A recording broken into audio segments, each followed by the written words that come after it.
Make 10 Hedgehog anti-submarine weapon of the United States Navy altered the direction of World War II in the Pacific. Admiral Soemu Toyoda required clarification. Toyoda, the recently appointed Commander-in-Chief of the Combined Fleet of Japan, was confronted with a number of disagreeable realities. The strength of the Allied air and naval forces in the Pacific was increasing at a frightening rate by May 1944. Enemy forces were marching quickly and had already crossed a large portion of northern New Guinea, the Admiralties, and the Marshall Islands in the Central Pacific. It was still unclear to Toyoda whether the next American drive would go west toward Palau and the Philippines or north into the Marianas. His first mobile fleet, including of 40 warships, 10 battleships, and 6 carriers, was capable of crushing any enemy advance, but its fuel reserves were limited to a single major maritime operation. Before Toyoda committed Japan's last surface force to combat, he needed concrete proof of American naval activity and intent. Since the hazy days of 1941 and early 1942, a lot had happened. Once able to go great distances into Allied territory, Japanese long-range patrol aircraft could now only infrequently breach the enemy's air defense system. American communications security protocols were so refined that radio interception, which was so helpful in the early months of the war, was essentially made worthless. Submarines were then Toyoda's only trustworthy means of reconnaissance. Regrettably, the ocean-going I-class boats, Japan's largest and most proficient fleet submarines, were being forced to serve as food and supply carriers for Imperial Japanese Army garrisons that had been abandoned by Allied forces that were outpacing them. Submarine Squadron 7 of Rear Admiral Noboru Owada's smaller Roe-class submersibles would have to handle scouting missions. These were not, however, equipped with the surface radar equipment Owada considered essential for undertaking reconnaissance missions. Instead, they were built for coastal patrol. Their guys had courage in spades. The best of the Imperial Japanese Navy's underwater crew, including 40 to 60 sailors, were housed aboard each Roe-class boat when anchored in Saipan in the Marianas. All combat veterans, these skilled sailors represented a serious danger to any Allied ship inside their periscope sights. However, Owada was told to find and notify enemy warships rather than sink them.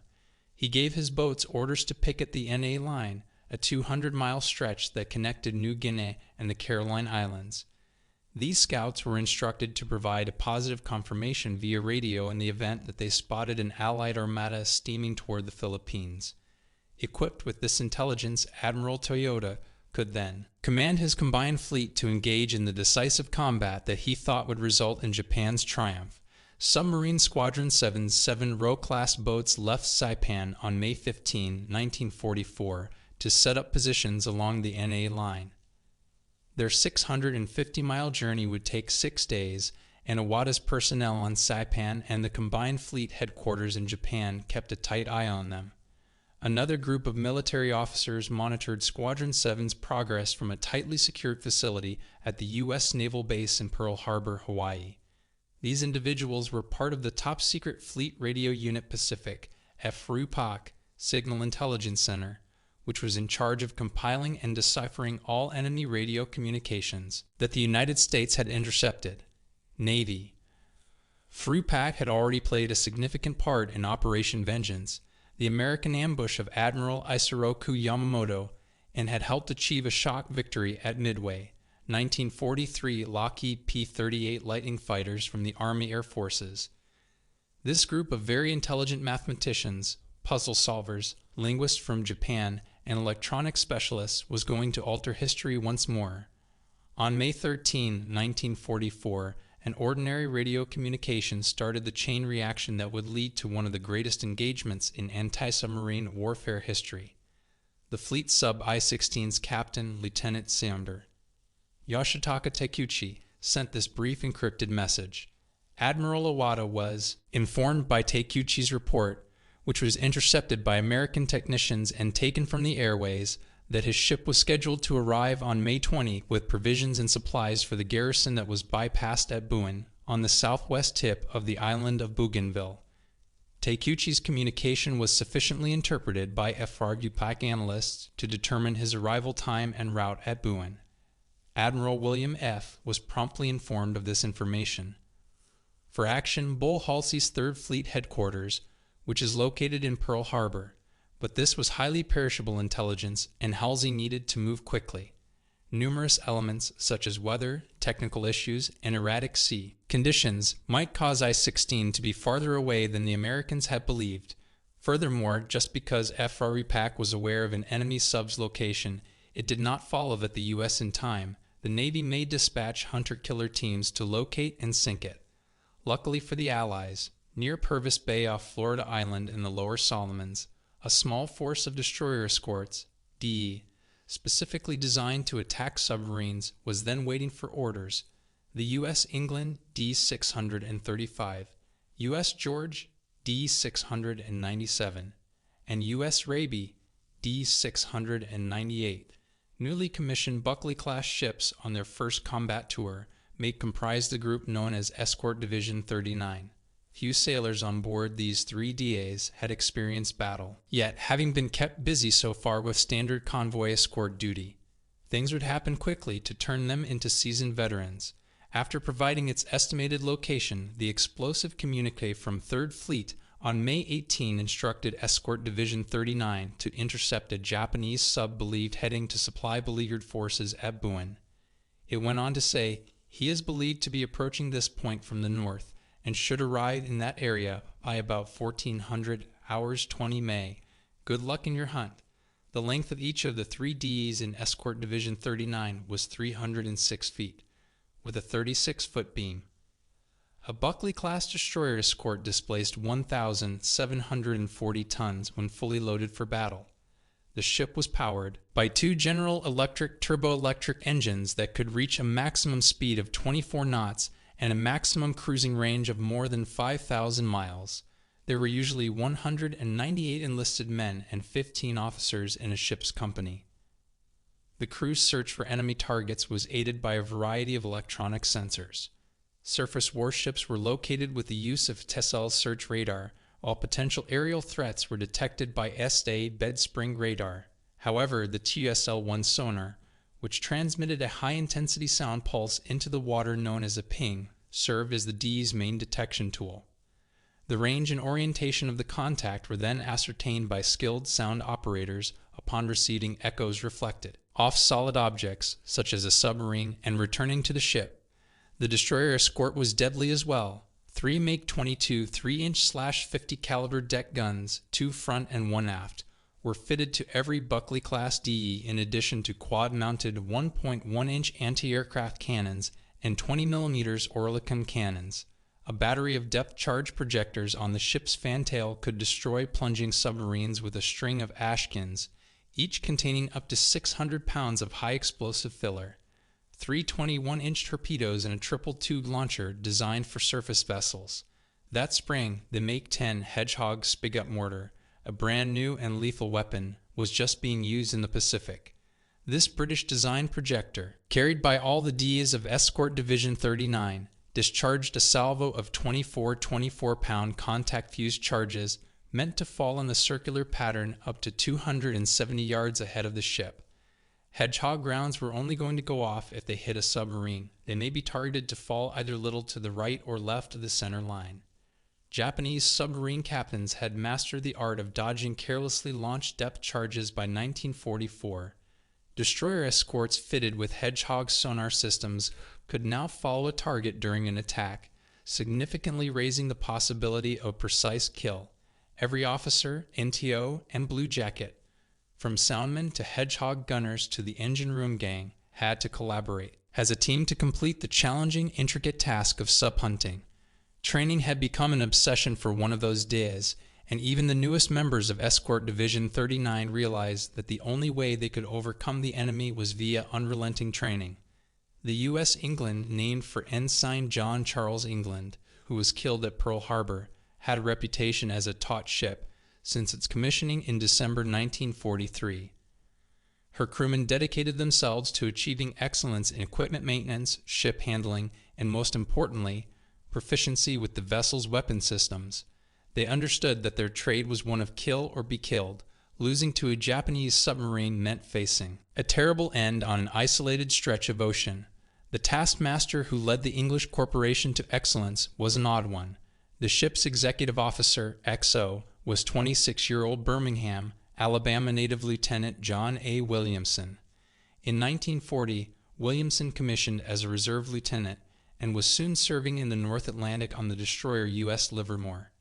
During the height of the U-boat threat, fully armed American warships on the Neutrality Patrol routinely escorted convoys to and from Great Britain, despite the fact that the United States was not officially at war at the time. Williamson frequently saw personally the terrible toll that German submarines were exacting on Allied merchantmen during his 9 months of escort operations.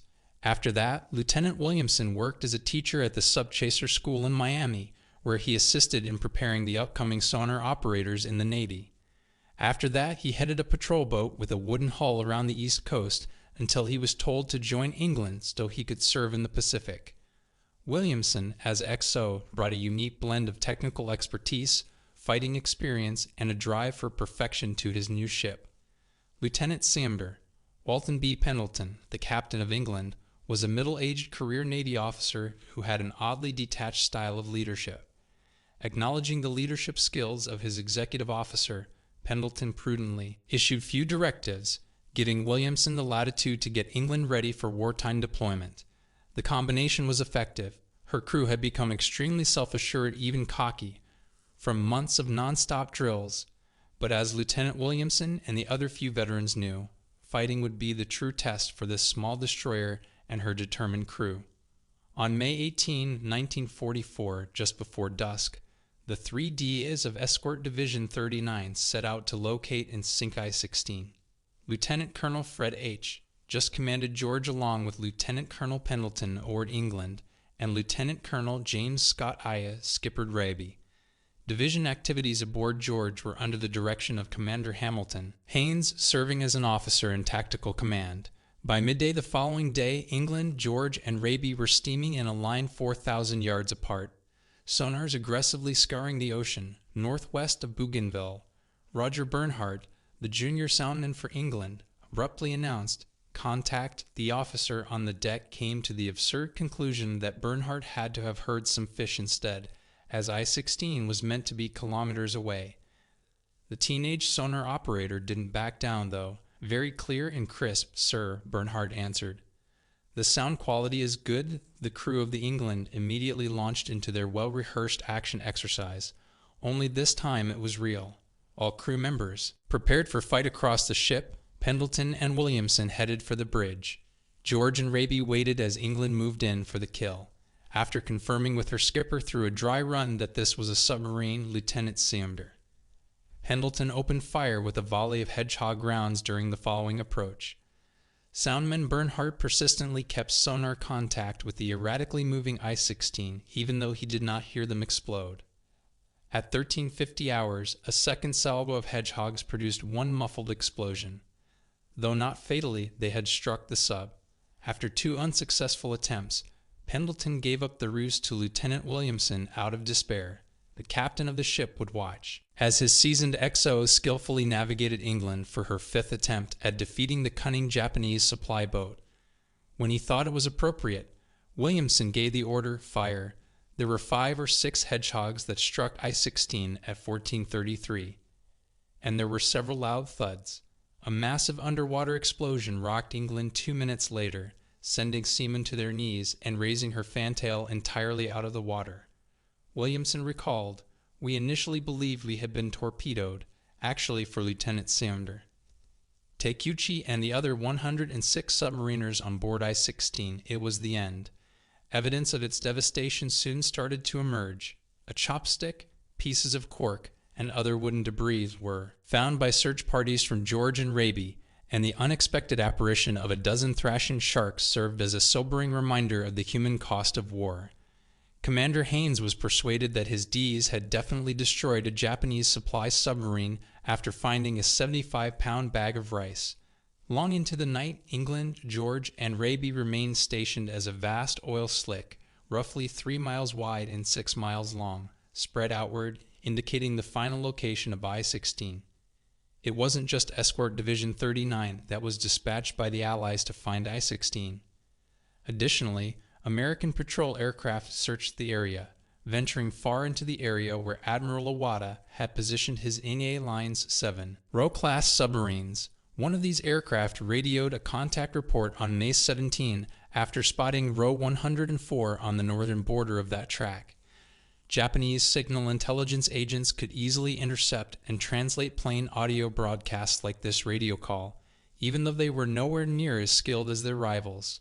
After becoming certain that his picket force had been compromised by the sighting, Iwata sent out coded instructions to Submarine Squadron 7's boats telling them to move 60 miles to the west. A Fru Pack listened to every word. Iwata's transmission was quickly deciphered by a team of cryptanalysis experts at Pearl Harbor, and in less than 48 hours, they had placed each submarine's precise latitude and longitude on the rerouted NA line. Then, a courier brought this crucial information to Admiral Halsey's office so they could act right away.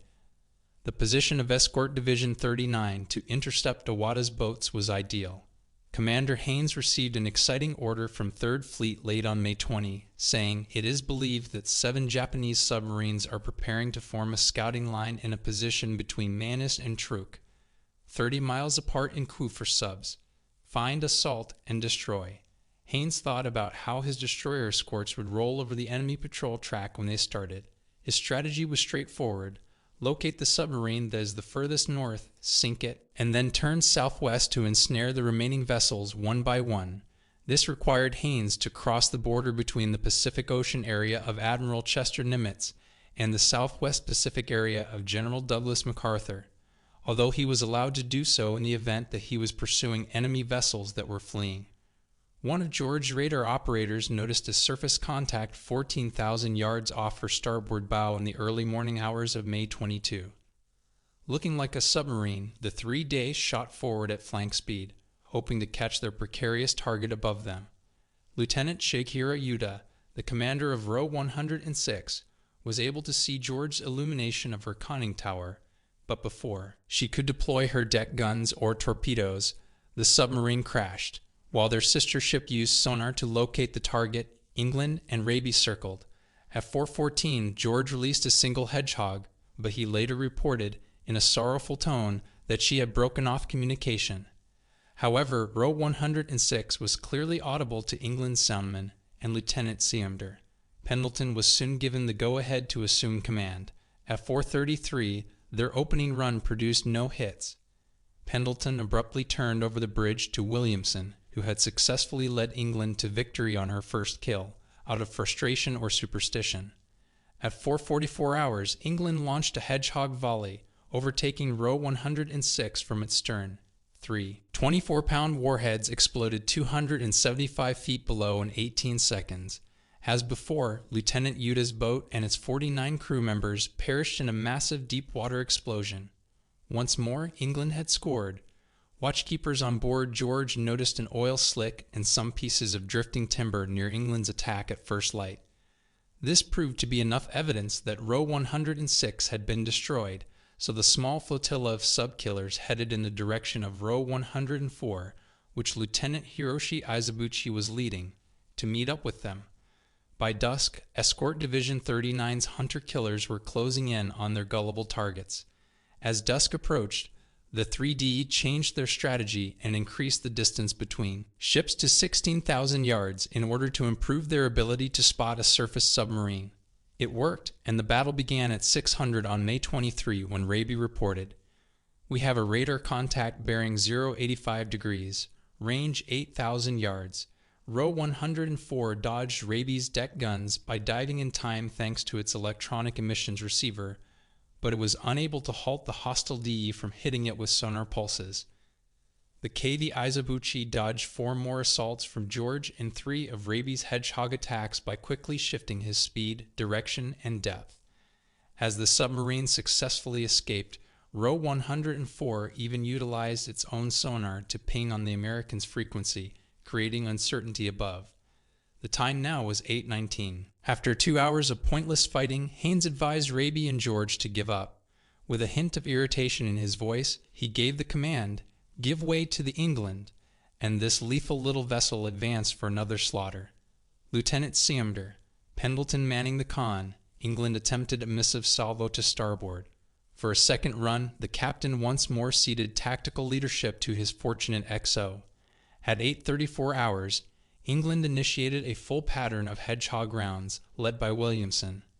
After 14 seconds, her soundman reported witnessing at least 12 hits, and then the well-known deep-water collision involving a dying submarine and her 58 passengers. England then launched 13 depth charges at Haynes's request to complete the task. After a few hours, a growing oil slick and obvious Row 104 debris started to show up.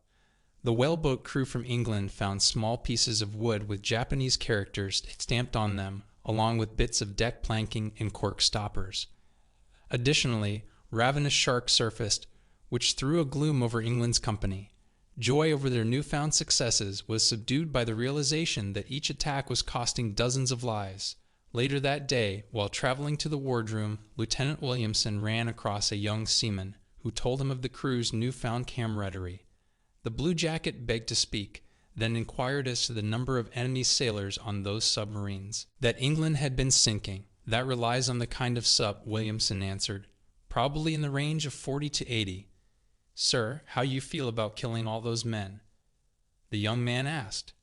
All the XO could say was that this was a killing war, and the sooner they sank as many ships as possible, the sooner it would end. For the remainder of his life, Williamson was troubled by this, even though it appeared to reassure the impressionable rating. More men have died in England already than were on board. Setting such ideas aside for the time being, England's company and the other warships of Escort Division 39 proceeded down the NA line.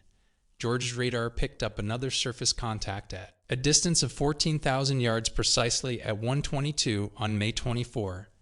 Under the command of Lieutenant Soemu, Takeshi Okade, Row 116 plunged to Earth as soon as its warning sensors detected George's recognizable radar emissions. Okade skillfully combated his watercraft. He countered to divert sonar sensors and threw his ship's rudder into a fishtail maneuver as the 3Ds flew overhead, disrupting the Americans' fire runs. Additionally, Okade used quick up and down motions to confuse the hunter-killers pursuing him even more. Acknowledging that he faced an exceptionally proficient adversary, Lieutenant Soemu, Pendleton promptly assigned his executive officer to lead the team. Lead soundman John Prock, who along with Roger Bernhardt had assisted England in locating and mending 3 previous targets, was also tracking Row 116. Now Prock proposed a trick that could possibly stall this troublesome submarine long enough to allow a Hedgehog attack to take place. In order to more precisely pinpoint the location of a sub, the sound crew would typically raise the frequency of sonar pulses during a firing run. This maneuver gave the enemy below notice that England was preparing an attack. Prock advised maintaining a constant ping rate for the next approach. They tried it out. Lieutenant Williamson cried out, "Fire," at 2:14. Hedgehogs were swarming in to try and capture the elusive Japanese submarine. 3 or 5 charges detonated at a 180-foot depth a few seconds later. This time, there was no loud crash to announce Row 116's demise, but at first light, insulating cork, decking, and fuel oil patches floating around close provided unmistakable proof of its impending demise. Sharks scavenging were also observed. Subsequently, all 56 personnel on board Row 116 were confirmed down, according to Navy intelligence. Commander Haynes had to make a big choice at this time. For 6 days, his DEs had been fighting valiantly. Ammunition and fuel supplies in particular were now critically low. They were also about to enter the southwest Pacific area of General MacArthur, which is off limits to Third Fleet ships unless they are actively pursuing an enemy submarine. Should his armada head back to Purvis Bay for replenishment or continue on toward the closest friendly port? The arrival of Task Group 30.4 on May 26, which was based around the escort carrier U.S. Hoggett Bay CVE-75, predetermined Haynes's decision. Admiral Halsey sent this force, led by Captain William V. Saunders, to support anti-submarine operations. Following news of the exceptionally successful week Escort Division 39 had had, Saunders ordered Commander Haynes's destroyers to head towards Seidler Harbor in Manus and the Admiralty Islands. Since this was MacArthur's domain, Lieutenant Soemu, Pendleton saw a chance to keep up the winning ways. Pendleton proposed, bending the track coincidentally on the same bearing as the enemy's NA line instead of heading directly for Manus. The other skippers concurred. With permission to enter the Southwest Pacific area, Escort Division 39 went back to hunting. Raby reported a 180-degree surface contact at a distance of 14,000 yards that evening. At 23:04 hours, 1 minute later, England also picked up the target on radar. It was Row 108 under the leadership of Lieutenant Kenichi Obari. All 3 destroyer escorts charged in, but England grabbed control of a rare surface action when Raby misjudged his position. But Row 108 sank just as her crew was about to fire torpedoes. As England's engine gang reduced the ship's speed to 10 knots and John Prock manned the sound tower, Lieutenant Williamson skillfully maneuvered the nimble cruiser into a bow attack configuration. He fired a volley of Hedgehogs at 23:23, with precisely half of the projectiles still in the air. Any mistake now would be disastrous for the high-scoring DE, if not embarrassing. Williamson didn't have to be concerned. From 250 feet below, a sequence of muffled blasts announced the destruction of Row 108 and the 58 men who perished with it. Search teams discovered a massive oil slick and a lot of debris drifting in the area of England's attack early the following morning. The crew was persuaded that the enemy sub's conning tower had been hit by one of their Hedgehog charges after they found polished mahogany pieces within a timepiece case. The warships of Commander Haynes then headed toward the American base at Manus, arriving there by May 27 at 1500 hours. The U.S. Spangler D-696, a destroyer escort, was waiting for them in Seidler Harbor. It had sailed from the Solomons with a much-needed replenishment of Hedgehog rounds. Task Group 30.4 was now operating in the patrol area, and the destroyer escorts, now joined by Spangler, returned there after spending the night resupplied with fuel, ammunition, and food. The next 2 days went by without incident. Then early on May 30, one of Captain Saunders' destroyers located a target. Enclosed and using depth charges, fleet destroyers were not yet outfitted with Hedgehogs at this stage of the conflict. Commander Haynes ordered England and Spangler to sweep a region about 30 miles to the south, but not before ordering George and Raby, who were close enough to offer support, to come in. This marked the start of a 2-day conflict with one of the Imperial Japanese Navy's most skilled submarine officers. Having designated Row 105, piloted by Lieutenant Junichi Inu, as his flagship, Captain Ryanosuke Kato was now dodging every blow that the hunter-killers of Escort Division 39 could deliver. Throughout the morning, Raby and George launched several attacks and even managed a couple of Hedgehog hits, but the unyielding Row 105 would not give up. Kato used every trick in the book to fool the skulking Ds above him, throwing trash and oil into the air and venting the tanks of his boat.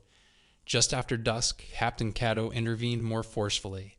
Row 105 abruptly rose to the surface and unleashed a pair of torpedoes towards its captors.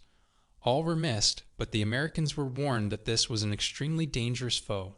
George and Raby doubled down on harassing Row 105 through the night.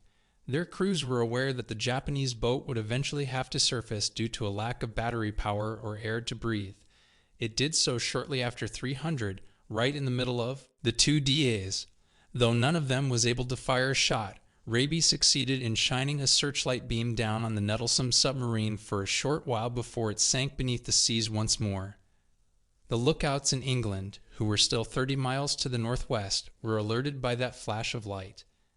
The seasoned sub-killer dashed in to help along with Spangler. It was initially unwelcome. Over talk between ship radio, a scratchy voice teased Williamson, saying, "We're not telling you where we are. We are going to sink him since we have a damaged submarine. Stay away from us." Commander Haynes responded with more moderation, holding England and Spangler at 5,000 yards while his other 2 DEs kept their sonar track on Row 105. As dawn broke, the assault started again. George and Raby advanced first with the Hedgehogs, but they both missed. "Spangler, it's your turn." Haynes gave the command. She dashed in and shot off a barrage of missiles, but they missed as well. Commander Haynes sighed and said, "Okay, England, it's your turn." At 7:36 on May 31, The 30-hour fight came to an end when at least 10 precisely placed Hedgehog charges detonated 180 feet below the surface. After a span of 5 minutes, Row 105 and its 55 crew members met their demise with a loud underwater explosion. The typical field of fuel and timber debris appeared shortly after, accompanied by 10 or so agitated sharks. In just 12 days, the U.S. England had sunk 6 submarines, a record in the annals of naval warfare, but her quest was far from ended. 7 enemy boats had been reported by FRUPAC to be on the NA line. England and her allies wasted away the next 2 weeks trying to locate any more subs. Admiral Toyoda had again moved his boats, and they had no idea. Row 109 and Row 112 managed to evade the lethal American hunter-killer teams that were scouring the waters of the South Pacific at that time. Beyond only a remarkable display of seamanship, England's victory had strategic ramifications. Admiral Toyoda felt concerned that the American fleet was moving southward, toward Palau or the Philippines, after discovering that the majority of his submarine pickets had been destroyed. Giving the go-ahead for his pivotal maritime offensive, Operation A-Go, Toyoda started relocating Japanese forces southward from the Marianas. As a result, when a U.S. invasion fleet materialized off the islands of Saipan, Tinian, and Guam in mid-June, many of the ships and aircraft required to defend those locations were unavailable. Because of this, historian W.H. Admiral Ernest King, Chief of Naval Operations, put his joy in another way. The most brilliant anti-submarine operation in history, according to Holmes, was England's 12-day fight. England will always have a place in the U.S. Navy in a remarkably jubilant congratulations, King said. The exploits of England and her fellow DEs had to remain secret for months due to security concerns. In fact, it took decades for the U.S. to realize the crucial role that FRODPAC played in this operation. The operational records of the Navy were finally declassified. The crews of George and Raby deserve a great deal of praise as well. Several enemy submarines were located and brought down by these days, who gave essential help while their sister ship took all the hits. The men of England were one of only 3 destroyer escort crews in World War II to receive the Presidential Unit Citation for their exceptional combat performance.